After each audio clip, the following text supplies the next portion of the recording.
The hacker, before hacking a network, needs to gather certain information about that network. That is network mapping, the process of getting information about the network before attacking it.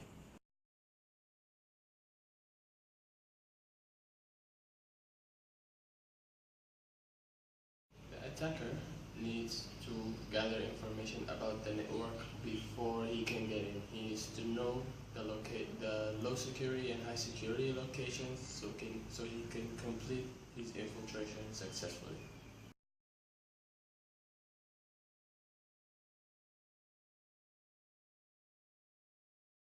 The attacker usually needs to gather certain information about the network of which he's attacking. For example, he needs to know the types of machines running on the network and the operating systems on those machines. Also, he needs to know the services running on those devices, which he usually knows by ports, open ports. And another thing he needs to know is he needs to know the IP addresses of the machines or the machine that he's going to attack on the network.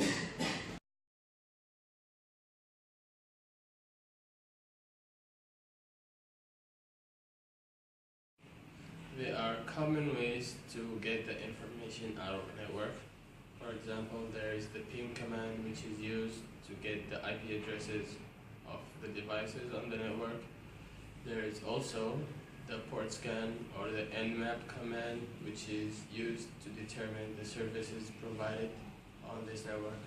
There is also the banner grabbing and the enumeration. Those two are used to determine the types of devices on the network and to determine the operating systems on the network and the application versions used.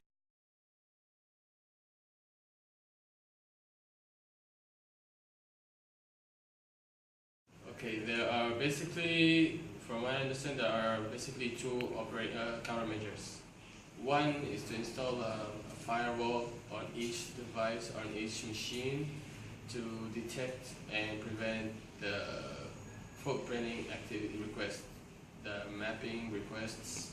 And the other one is to configure a router so that it will fully restrict any mapping activity, so that it will not allow any mapping activity to be fulfilled or.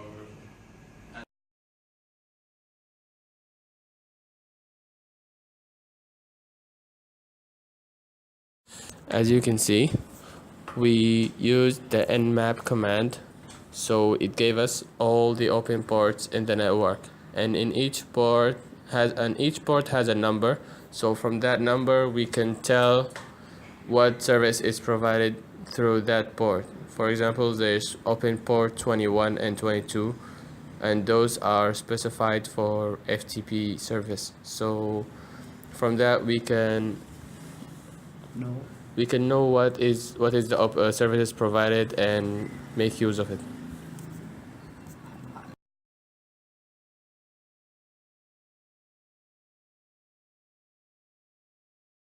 In this example, we did the ping command on google.com. Of course, it gave back a successful statistic with 4 packets sent and 4 received, so 0% loss. Now we know that the server is actually running, so if we are to consider to attack it, it shall be successful. Here we tried the ping command. We sent a ping request for a specific IP, and it dropped all the packets. That could mean something. That it could mean that the server is currently down, or that the server is well protected. It doesn't provide, or it doesn't allow the ping activity.